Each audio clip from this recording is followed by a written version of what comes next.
I want you to picture something. Just imagine you are wandering the streets of a city at midnight. Yeah, and it's absolutely pouring rain. Oh, complete downpour.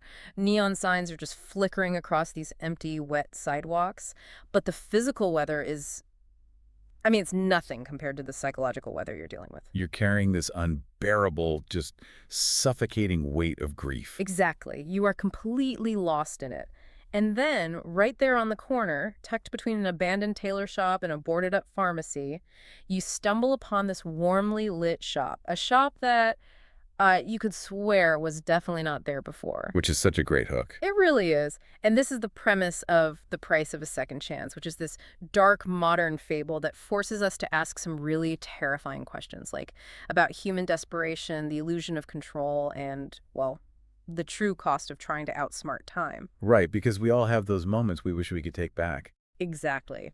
So today on the deep dive, we are going to unpack the mechanics of this supernatural clock shop.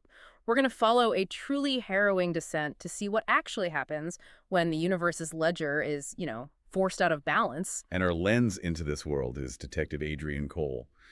The whole setup operates perfectly as an urban legend, but, it's grounded in a very real psychological state. The mysterious door only opens for a specific kind of broken person. Yeah, and Adrian is definitely broken. To understand the supernatural elements here, you really first have to understand his baseline reality. Right. For 3 months, he has been trapped in this agonizing loop. Sleepless nights, and over-reliance on whiskey, and just staring blindly at police case files. Because 3 months ago, his wife, Evelyn, was killed in a car crash. And what makes it so corrosive for him is the sheer randomness of it. Yeah, they were driving in a storm. A drunk driver crossed the median. I mean, there was no grand conspiracy, no villain he could track down. Just 20 years of a shared life erased in 3 seconds of twisted metal. It's the kind of tragedy that leaves you with literally nowhere to put your anger. That lack of a target is so crucial here. Because Adrian is a detective. His entire worldview is built on cause and effect, right? Exactly. Crime and punishment. Finding the loose thread and pulling it until the narrative finally makes sense. But an accident caused by a drunk driver crossing a median, that doesn't have a satisfying thread to pull. No, it's just chaotic. So, time for Adrian simply shatters in that hospital hallway when the doctor whispers that they did everything they could. God, that moment, the rest of the world just keeps moving forward, but his internal clock completely stopped the moment he got that news. And that desperate psychological state is mirrored so perfectly in the physical environment of the Mercer Street shop. Because he is paralyzed by this profound grief, he becomes the exact catalyst required for this shop to reveal itself. Right, the text points out the neighborhood rumors, people debating if the building had always been empty or if the shop had always been there. But the single unifying rule is that it never opens during the day, only after midnight. And only for people carrying a specific density of sorrow, which is just such a vivid phrase. It really is. And when he finally steps inside, the sensory shift is super jarring. The air smells faintly of dust and burned wood. Ah, that's such an ominous combination. Right. It implies things that have been forgotten and things that have been violently destroyed.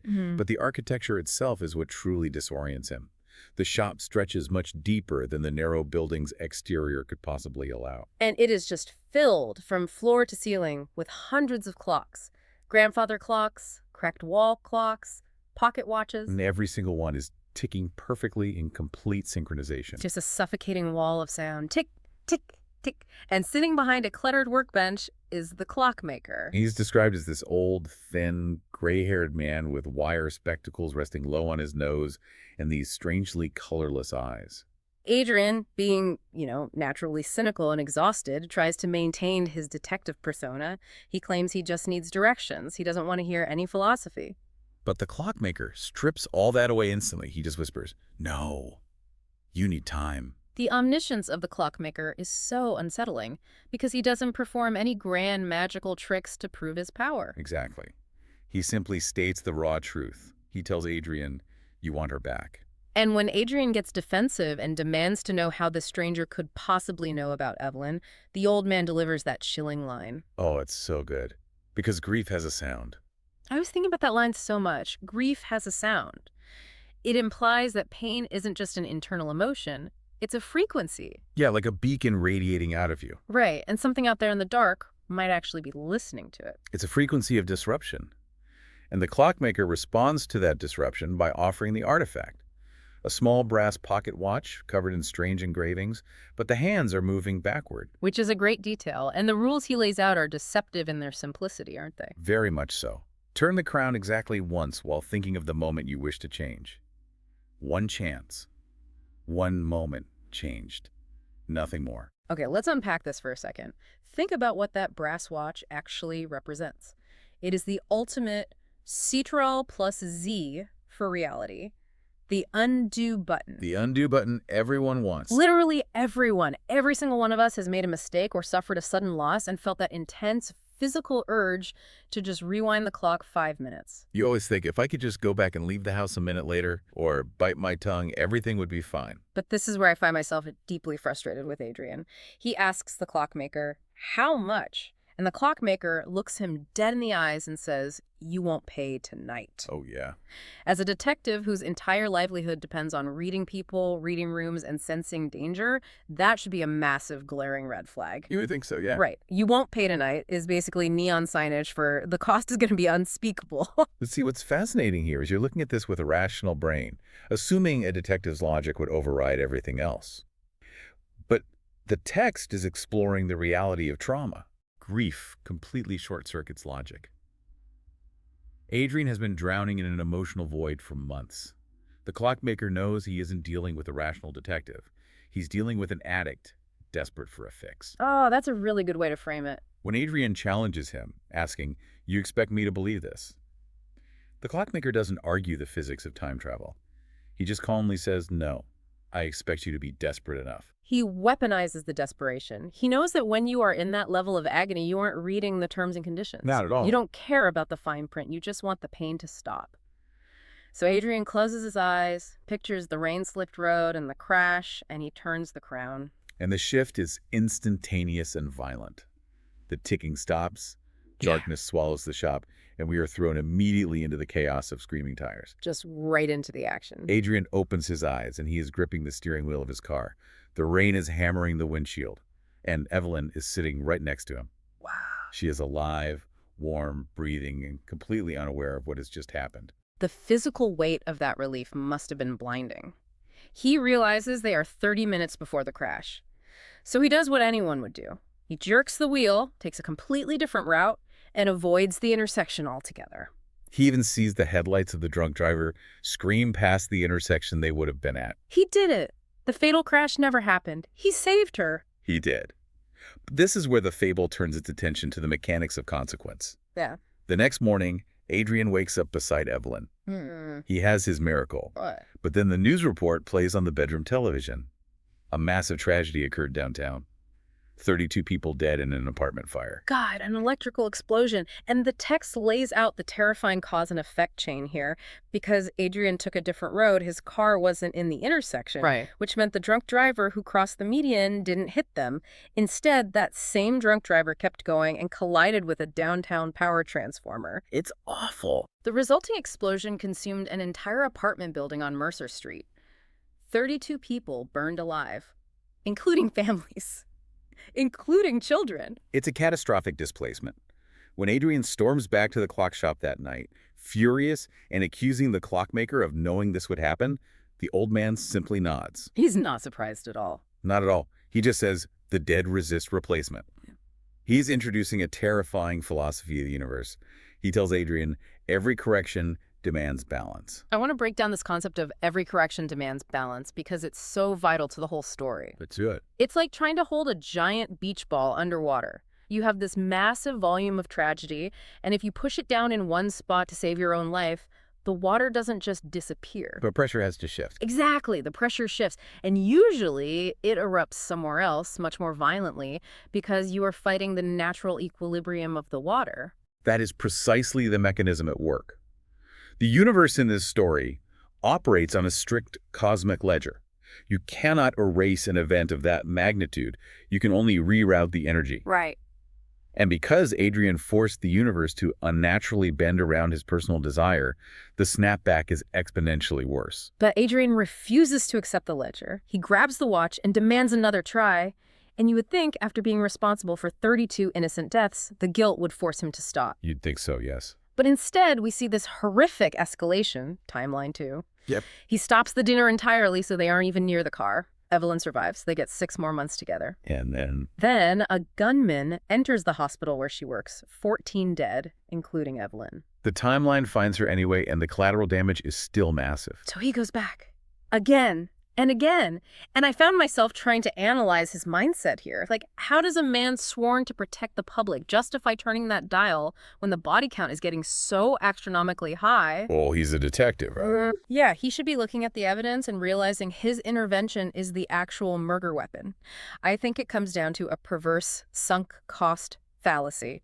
He's treating the universe like a cold case he can solve if he just tweaks the variables enough. That's a great point. He thinks, I just need to find the one timeline where she lives and nobody else pays the price. But the irony is that his detective skills are exactly what betray him. A detective focuses on the micro, the single clue, the single suspect. He is suffering from catastrophic tunnel vision. Total tunnel vision. He is so hyper-fixated on the micro goal of saving Evelyn that he completely dissociates from the macro tragedy he is causing. And the text shows this macro tragedy scaling up in ways that are hard to even fathom. He gets so out of hand. Yeah, by the 7th timeline, his alterations have caused a ripple effect that sparks citywide riots. Entire blocks vanish. And it gets worse. By the 9th timeline, because of some microscopic change Adrian made to traffic patterns, a diplomat survives a crash he was originally meant to die in. Oh, right. That surviving diplomat goes on to spark an overseas war. Millions of people suffer. Millions. All because one grieving man in a rainstorm couldn't let his wife go. The universe is practically screaming at him to stop. It's fighting back with increasing hostility because Adrian has become a virus in the timeline. And we start to see that reflected physically, too. As the external world fractures and burns under the weight of his constant meddling, Adrian's own body begins to break down. Oh, the descriptions of his physical toll are grotesque. He is aging rapidly, he barely sleeps, and there are these dark, spreading veins visible beneath his skin, crawling up his neck like cracks in porcelain. He looks like a man being crushed by gravity. He is literally deteriorating because he is forcing his physical form to carry the memories of multiple collapsed realities. A human brain and body aren't built to withstand the cognitive dissonance of remembering a dozen different lives, deaths, and apocalypses. He is becoming a living paradox. Which forces the final confrontation. He is physically and mentally obliterated. He stumbles back to Mercer Street one last time. But the shop has mirrored his deterioration. It's no longer warmly lit. It's dark. The wood is rotting, and many of those perfectly synchronized clocks have stopped entirely. Adrian collapses into a chair and just sobs, I just wanted her alive. And he finally asks the old man, what are you? And this is the moment the facade drops. For the first time, the clockmaker smiles. It isn't a malicious smile, but a genuine one. And he answers, a witness. God, that gave me chills. Not a god, not a demon making Faustian bargains, just a witness to the inevitable self-destruction of humans. Exactly. And then Adrian looks around the dark room, really looking at the hundreds of clocks lining the walls, and the text delivers this phenomenal image of cosmic horror. Oh, this part is so creepy. Behind every single glass face, inside the clocks, there are people. Tiny, distorted figures trapped behind the glass, moving, silently screaming, watching him. The clockmaker delivers his final lesson here. He says, every altered life fractures another. He reveals that those screaming figures inside the clocks aren't decorations. They're real people. They are the past users. They are the people who, exactly like Adrian, walked into the shop with a broken heart and couldn't stop turning the crown. When I was trying to visualize those figures, it reminded me of insects caught in amber. They are perfectly preserved, but it's a preservation built on a refusal to move forward. They wouldn't let time pass. They wouldn't let the natural grieving process happen, so time simply crystallized around them. They traded the temporary, agonizing pain of moving through grief for eternal, static torment. They are stuck in the undue loop forever. The stasis of grief is the true antagonist of the story. And you're touching on the real horror here. The clockmaker isn't punishing them. This isn't a magical curse where he traps their souls. It's just a consequence. Right. It is simply the natural mechanical byproduct of trying to negotiate with suffering. The clockmaker warned him from the beginning that you cannot steal moments. You just can't. The tiny screaming figures are the inevitable result of fighting the fundamental law of the universe. Time must move forward. If you refuse to move with it, you are crushed under its wheels. And we finally hit the climax. The clockmaker stands up from his bench, and suddenly the remaining ticking stops. All at once. It's dead silence. Such a powerful moment. And the old man whispers, "Time repairs itself." The doors to the shop slam shut behind Adrian. Darkness spreads through the room, and every single clock begins spinning backward violently.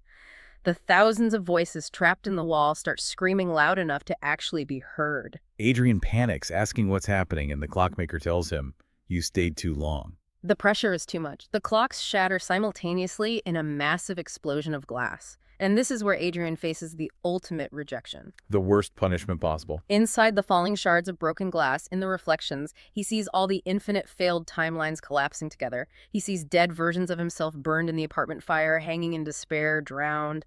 But the most devastating reflection is Evelyn. She is standing among the shattered realities. The reunion he essentially destroyed the world to achieve. But she isn't smiling. She isn't looking at him with love or relief that he fought so hard to save her. She is looking at him with profound disappointment. And she delivers the final, devastating line of the encounter. "You were supposed to live." You were supposed to live. It perfectly encapsulates the tragedy of his sunk cost fallacy. By refusing to accept her death, Adrian fundamentally refused to accept his own life. He didn't save her. He didn't honor her memory. He just dragged them both into a purgatory of his own making, causing unfathomable suffering to others just to soothe his own inability to cope. And then the darkness swallows everything, and we are left with the aftermath, the legend of Mercer Street. The text notes that the very next morning, the street looks completely normal. No clock shop anywhere. Nothing between the tailor and the pharmacy. Just an empty, boarded-up building covered in layers of undisturbed dust. And Detective Adrian Cole officially disappears that same night. His car is found abandoned. The police never locate him. But we, as the readers, know exactly where he is. Oh yeah, he has become one of those tiny, distorted figures screaming behind the glass, erased from the flow of time because he refused to flow with it. But the fable leaves us with an unsettling postscript. The text notes that sometimes, during heavy rainstorms, exhausted strangers wandering Mercer Street report hearing something strange. Just a faint ticking. They hear clocks ticking softly from inside that abandoned, boarded-up building, and the implication is clear. If they enter after midnight, carrying enough sorrow, the old man will be waiting patiently under the warm yellow lights right beside a brass watch moving backward. The cycle just continues, because human nature dictates that there will always be someone carrying a grief so heavy it blinds them. Yeah, always. There will always be someone desperate enough to believe they are the exception to the rule, that they can somehow outsmart consequence. Which brings us entirely back to you listening to this deep dive. This story is wrapped in supernatural horror, but the emotional core is something you've likely felt yourself. We all carry regrets. We really do. We all have those 3 a.m. thoughts of what if? What if I took that other job? What if I hadn't gotten that car? What if I could just go back and say the right thing to someone who is no longer here? The desire for a second chance is fundamental to being human. But this narrative serves as a stark warning about the purpose of pain.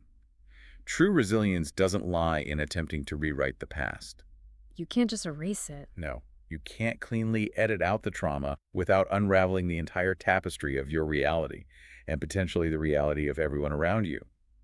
True resilience is finding a way to carry the weight of what happened, acknowledging the scar, and still choosing to move forward into the unknown future. Because, as the fable shows us mechanically and philosophically, the price of a second chance is simply too high. It destroys the very thing you're trying to preserve. It really does. So as we wrap up our analysis of the Mercer Street anomaly, I want to leave you with one final lingering question to mull over. Think about your deepest regret. The one moment you would do absolutely anything to take back. The one that keeps you up at night. Right. If you were walking down Mercer Street tonight in the pouring rain and you heard that soft ticking humming from the abandoned building, knowing the cosmic ledger, knowing exactly what it costs the rest of the world, would you still be tempted to walk inside and turn that brass crown just to see if you were the one who could finally outsmart time?